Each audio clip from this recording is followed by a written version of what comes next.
Bonjour à tous, sortez vos cahiers, c'est Zimbabwe. Alors aujourd'hui on se retrouve pour combien? Le 9 mai, jour du sarcloir. Qu'est-ce que c'est que le sarcloir? Un outil de jardinage servant à arracher les plantes spontanées sans retourner à la terre comme avec une binette. Un sarcloir procède d'un manche. Bon, ça a le mérite d'être plutôt simple. C'est un sarcloir. Un sarcloir. Donc c'est le binage, très bien. Donc on a une binette. Très bien, très bien, très bien, très bien, très bien. Et dit-on, un bon binage vaut 2 arrosages. Super. Bon. En tout cas, on a un instrument de qualité qui est pas forcément connu, hein, le sarcloir. Alors aujourd'hui, on est le 9 mai. Le 9 mai, qu'est-ce que c'est? Donc 9 mai, donc on a des batailles. J'ai vu un truc plutôt sympa. Benjamin Franklin publie une caricature considérée comme la première parue aux États-Unis, Join or Die. Elle montre un serpent coupé en plusieurs morceaux, chacun représentant un État américain. Donc Benjamin Franklin, déjà qui sait? Mais en 1706, pas en 1790. Donc il a été voilà, un homme plutôt important, voilà, qui est principalement connu pour être un inventeur. Voilà, volonté des communautés, il fait sapeur-pompier, il a inventé le paratonnerre, voilà. Oui, c'est pas lui qui a fait une expérience avec un cerf-volant et un truc comme ça, ouais, c'était plutôt sympathique. Voilà, il négocie en France en tant que diplomate non seulement le traité d'alliance avec les Français, mais aussi le traité de Paris, délégué à la Convention de Philadelphie. Donc le traité de Paris en 1783. Donc, ouais, donc ça, la Grande-Bretagne reconnaît l'indépendance des États-Unis, ça met fin à la guerre d'indépendance des États-Unis. Ça, c'est quand même très important. 13 colonies contre la Grande-Bretagne. Voilà, donc on a d'un côté les États-Unis qui veulent leur indépendance, les Français, puis avec le Royaume d'Espagne aussi, le Prince-Denis, contre les Anglais, avec un État du Saint-Empire romain germanique qui était là aussi, hein, pour faire joli. Non, je déconne. Oui, ouais, donc c'est quand même très important parce que c'est cette guerre qui a mis enfin qui a créé les États-Unis, quoi, quand même l'État le plus puissant du monde aujourd'hui, quand même très très important. Résumé du contenu. Donc voilà, donc on a les 13 colonies, parce que officiellement, donc l'indépendance des États-Unis c'est 776, mais après fallait mettre fin à la guerre, il fallait que la Grande-Bretagne reconnaisse aussi, c'était déjà mieux. Donc, on a Benjamin Franklin, donc voilà, qui a été président de Pennsylvanie, ambassadeur des États-Unis en France, donc quand même très important. À l'époque où la France était encore une monarchie, parce que là, on est juste avant la Révolution, et c'est d'ailleurs la guerre la guerre d'indépendance américaine qui a ruiné la France. Enfin, une des causes de la ruine de la France qui a mené à la Révolution, entre autres. Parce que, en fait, la France, bon, en 1763, elle a perdu la guerre de 100 ans, de 7 ans, comme vous le savez, et du coup, elle a perdu le Canada, et elle n'avait plus aucune colonie en Amérique. Du coup, pour se venger, bah hop, elle a soutenu les États-Unis contre la Grande-Bretagne. Et ça a marché. Mais par contre, la France, elle a été ruinée, et du coup, révolution. Ça pour dire que l'histoire c'est un peu compliqué, hein, mais que tous les événements sont liés. Hein, ça c'est quand même très intéressant, que des choses comme l'indépendance des États-Unis et la Révolution française peuvent avoir des liens. Donc on a une caricature. Donc voilà la caricature de Benjamin Franklin. Donc John or Die. Donc on voit un serpent qui est coupé et qui ouais voilà, la publication originale dans la Gazette et à plusieurs anciennes représentations. C'est une gravure sur bois montrant un serpent divisé en 8 avec sous chaque segment les initiales des colonies américaines. La Nouvelle-Angleterre est représentée en un seul segment. La caricature, alors que la Révolution américaine approche, le serpent commence à représenter plus qu'un symbole des colonies. Bah, si je comprends bien, ça veut dire, enfin, ça appelle à l'unification des États, quoi. Si j'ai bien compris. Le problème, c'est pas très détaillé, c'est dommage, ça. Bon, passons à autre chose. Profitant de la guerre entre la Russie et l'Empire ottoman, la Roumanie déclare son indépendance, bon, pourquoi pas. Voilà, donc ça, on a la bataille de Ponte Novo. Début de la bataille de l'Artois. Qu'est-ce que c'est que la bataille de l'Artois? Une bataille entre les Français, l'Empire allemand et le Royaume-Uni. Donc on a Durbal, Douglas, Haig contre le prince Ruprecht de Bavière. Donc on a des morts dans les deux côtés. C'est indécis. Mais ça, c'est un truc de fou. Hein. J'ai vraiment l'impression qu'à chaque bataille entre les Français et l'Empire allemand, c'est toujours les Français qui ont le plus de morts. C'est quand même chaud, ça. Après, pourtant, dans la Première Guerre mondiale, hein, tiens, on va regarder la Première Guerre mondiale, parce qu'on n'a pas vraiment vu enfin, les chiffres de la Première Guerre mondiale. Voilà, donc, il n'y a pas un... Je vais marquer ça. Certes, Non, c'était... Voilà, pertes humaines de la Première Guerre mondiale. Voilà, on a des beaux graphiques et les graphiques c'est beau. Donc, puissances alliées. Donc voilà, on peut voir qu'ici, dans les pertes militaires alliées de la Première Guerre mondiale, voilà, en fait, c'est principalement la France et la Russie qui ont eu très mal. Mais la Russie, ça allait encore, parce que la Russie, ils étaient beaucoup à l'époque, je crois, ils étaient plus de 100 millions, enfin, un truc quand même plutôt de qualité, alors que les Français, ils étaient quoi? Il y avait pas beaucoup de Français à l'époque, hein, vraiment. La France, c'était 40 millions. Un chiffre, peut-être que je l'ai déjà donné, c'est 1870. 40 millions de Français, 40 millions d'Allemands. 1914, 40 millions de Français, 67 millions d'Allemands. C'est pour ça que la France, elle faisait pas le poids contre l'Allemagne. Parce que oui, en fait, l'Allemagne, ce qu'il faut pas oublier, c'est qu'elle a été sur deux fronts en même temps. Il y avait le front français et le front contre l'Empire russe. Pour dire à quel point l'Allemagne était puissante. Ça, je crois que j'avais déjà dit, mais pourquoi ne pas répéter les choses? Voilà, faut voir que donc perte totale des pertes pour la France, c'est complètement colossal.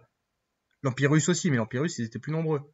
Et Rome de Serbie aussi. Ah oui, oui, la Serbie aussi, ils ont vraiment eu beaucoup de morts. Et d'ailleurs, il y a eu une polémique sur ça récemment. Je sais pas si vous vous souvenez, c'était quand, pour le centenaire de la Première Guerre mondiale, il y avait Macron enfin, il y avait tout le monde qui était venu à Paris et Macron qui avait fait un discours. Il y avait eu une polémique avec le royaume de la Serbie parce qu'en fait, eux, ils avaient une place genre derrière, comme si c'était des figurants, alors que cette guerre a vraiment été horrible pour eux. C'était plutôt coup dur pour eux, quoi.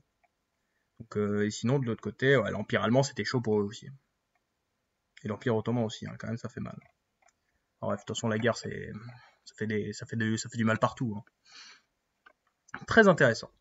Donc, qu'est-ce que qu'on a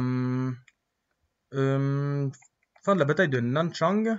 Donc, opposé à l'armée nationale révolutionnaire chinoise, contre l'armée impériale japonaise pendant la guerre sino-japonaise. Alors oui, donc la guerre sino-japonaise débuta à la suite d'invasion de la partie orientale de la Chine par l'armée impériale, ouais, suite à 6 ans après l'invasion de la Mandchourie, parce que c'était à l'époque où le Japon il se sentait plus, c'était l'empire du Japon, donc c'était un bébé un peu déter avec l'empereur Hirohito. Et vraiment, c'était vraiment, il y avait un énorme fanatisme autour de l'empereur et les Japonais ont fait des trucs horribles, hein, à partir des années 30 et aussi jusqu'à la Seconde Guerre mondiale, genre l'unité 731 où il y avait des expériences scientifiques sur des prisonniers, il y a eu des viols à Nankin, vraiment des trucs mais horribles qui ont été faits par l'empire du Japon. Voilà, donc ça c'est l'empire du Japon à son apogée, donc vous voyez qu'ils essaient vraiment de dominer tout, quoi. Truc de fou. Donc l'invasion japonaise. Oui, parce qu'en fait, eux, ils ont pas attendu 1939 pour faire la guerre, hein. Dès 1931, c'était parti, quoi. Il y a eu l'invasion, tout ça. Et donc, bah, les Chinois, ils en ont eu marre, du coup, ils ont voulu... l'Empire Japon poursuivait sa politique expansionniste, donc c'était un peu chiant, quoi. Optimiste sur leur chance de terminer rapidement le conflit, les Japonais alors jusqu'à envisager de gagner la guerre en 3 mois. La guerre dura 8 ans. C'était plutôt coup dur.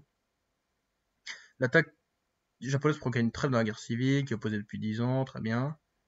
Qui opposait le plus ancien parti politique de la Chine contemporaine, les partis communistes chinois. Ce mouvement réalisant une alliance contre l'envahisseur. Oh, ça c'est beau, ça. C'est beau les alliances contre l'envahisseur. Quand même, ça. Et donc on a waouh, ouais, on a plein de mecs hyper importants. Déjà, on a Mao Zedong, on a Chiang Kai-shek. Mao Zedong, c'est lui qui, après la guerre mondiale, devient le directeur le chef de la Chine, quoi. Ouais, président de la République populaire de Chine, enfin président du Parti communiste chinois pendant 33 ans. Ouais, jusqu'en 76, donc très important. Mao qui avait un grain de beauté dégueulasse, hein, il faut le dire. Hein, il était pas aussi beau que Kim Il-sung, hein, par comparaison. Et donc Chiang Kai-shek, lui, c'était président de la Première République. Voilà, il a été président de la République de Chine, mais c'était juste Taïwan en fait. Mais lui aussi est quand même très important, hein. Voilà, militaire anticommuniste, hein. Très bien, très bien, très bien. D'accord. Nationaliste dirigeant de la Chine. Chiang poursuit son combat contre les communistes. Ah, conférence du Caire entre Chiang Kai-shek, Roosevelt et Churchill. Je connais pas trop cette période de la Chine, mais ça a l'air hyper intéressant en fait. La Chine, la guerre de résistance.